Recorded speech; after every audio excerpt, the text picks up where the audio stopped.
I'm Jane Keogh and I'm a personal development coach, and I help people navigate stress, anxiety, emotional trauma, including PTSD, and how to build emotional resilience.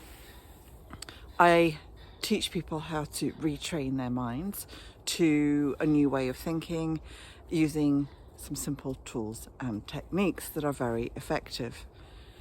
Now, more than ever, we need to be focusing on our mental health and well-being.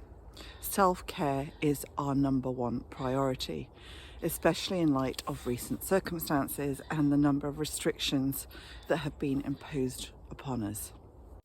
Clearly, there's not much that we can do about the situation. In other words, we don't have a lot of control over it, but what we do have control over is the way that we interact with it or we react to it. And to enable us to stop reacting in a way that might be unhelpful, we need to self-care. It's very easy to be affected by the people around us, by the news, by social media, by all the false stories. And unfortunately, negativity spreads. It's a bit like wildfire, and it has an impact on the way we feel. So one of the things that I would suggest, and one of the tips that I have, is that if you are working from home and you've got the radio on in the background or the TV on, be mindful of what you're watching, because even though you might not think you're consciously listening to the news, subconsciously you will be, and it will be planting all sorts of subliminal messages that will have an impact on you. So be careful about what you're listening to, and also be aware of the people that you're surrounding yourself with. Clearly, if your family are getting on your nerves, that's something completely different. But it's kind of like managing the negative talk. It's limiting how much time you spend talking about things that really don't make you feel any better. Make sure that your working space at home is conducive to you being productive, that you feel good there. Maybe have a diffuser with some lovely essential oils or a candle burning. Take regular breaks. Make sure that you're drinking plenty of water. And, at the end of the day, every day, set yourself a time where you're going to switch off and stick to it. If you have a little office, close the door and leave work behind. If possible, allow yourself to decompress before you re-enter family life.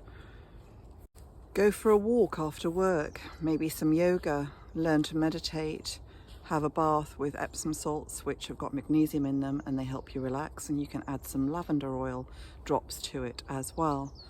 So it's trying to differentiate between your working life and your home life, especially if you're working from home, because otherwise the two things seem to integrate and merge into one another. So it's separating so that you can be present.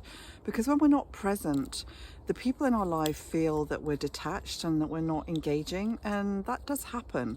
And we need social connection now more than ever. Plan socials.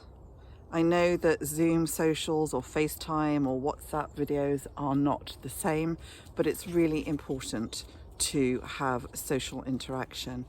And under government guidelines, we can do exercise with another person. And I know, strictly speaking, it's not for the social element, but the social element of it is as important, in my opinion, as the exercise itself. Music is a great lifter of spirits, so put together a playlist that lifts your spirits and makes you feel good. Dance around the kitchen. I sometimes dance around the kitchen when I'm actually preparing my dinner, and it certainly makes me feel a lot better. Play board games and cards. Teach your children games that you might have learnt when you were a child, and just have that, again, family connection. Get into the habit of switching off your mobile phone and your iPads and any electronic devices. Scrolling down your social media feed is not helpful, and it's full of scaremongering and fake news, so avoid it. If you haven't got a dog, borrow a dog. There's a site called borrowmydoggy.com, and dogs are great for mental health, and they're really fun to watch when you're out and about, and you can probably see my dogs playing around in the background. It's very fresh this morning and there's a sprinkling of snow and they are really stimulated, and it's enjoyable to watch them interact and enjoy our surroundings. I don't know if you can hear the birds, and you can see that the sun is shining, and it just lifts the spirits. It makes me feel grounded and connected, and the fresh air just allows me to process and for my brain to do what it does best, which is be creative. Learn how to meditate. And I know if you're anything like me, my brain used to be busier than the M25, but meditation seriously has made a massive impact to my life. And initially I thought, oh, it was sat cross-legged on a mat going on. And yes, it can be that, but there's also other ways of meditating. Lighting the wood burner and just watching the flames is meditative. Watching the candle, the lit candle flicker, that is meditation. Watching running water, that is meditative. Going to the sea side and watching the ocean is meditative. And there are guided meditations. YouTube is full of them, and I have a few on my website that are free of charge as well. Make sure that you eat largely or mainly a healthy diet. Prepare food at home and avoid processed foods. Drink plenty of water. And I'm going to say something now, and it's not that I knock alcohol or that I don't like alcohol, because I do, but it's avoid alcohol in excess and also caffeine.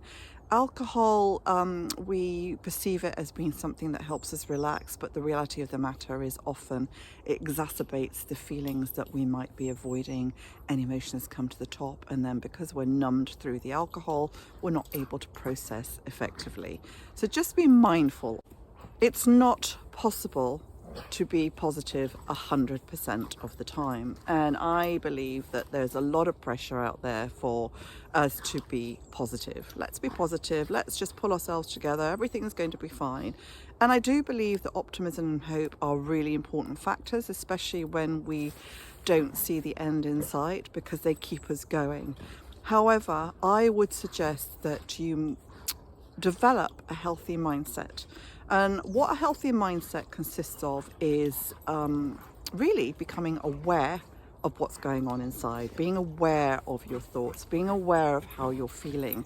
And instead of ignoring the negative or the unhelpful stuff that comes up, you deal with it.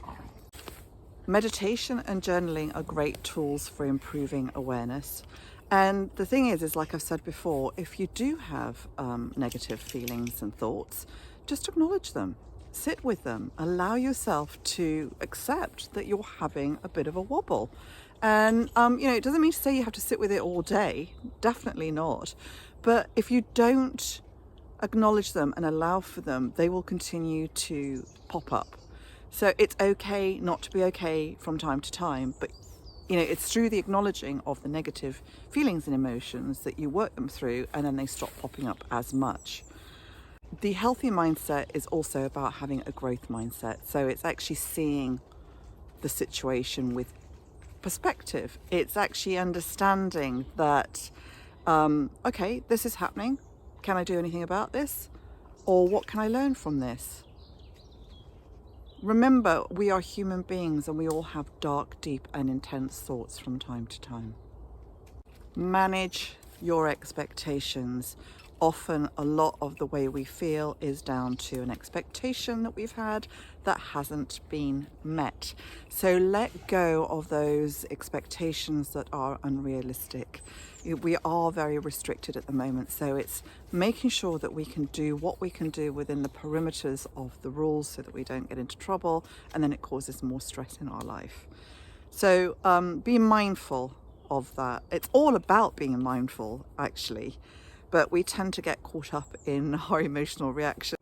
Let go of people that constantly are moaning and basically negative, because it does have an impact on you and it will rub off on you as well.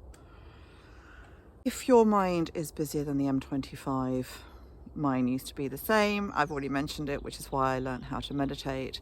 But be aware of the thoughts and how your thoughts can sometimes turn into stories, how the stories then become a drama, and how the drama then becomes a catastrophe, and how you then end up feeling like you're overwhelmed and you don't know how to cope. It's all in your mind. So be the watcher of your thoughts, and by being aware of the thoughts and the quality of them, you'll improve everyday outcomes. Take each day as it comes, day by day. Get out if the weather allows for it. I mean, obviously I have to get out every day because I have the dogs, and even when I don't feel like it, because it's absolutely pouring it down with rain, I actually get something from it. And you know, again, I can't stress enough the importance of making self-care your number one priority. Even if you can't get out to a beauty salon right now, if you're someone who usually goes for massages, maybe, you know, do a little bit of pampering at home, do a sort of mini facial. There are plenty of materials out there on YouTube for beauty tips, for yoga, for meditation, for exercise.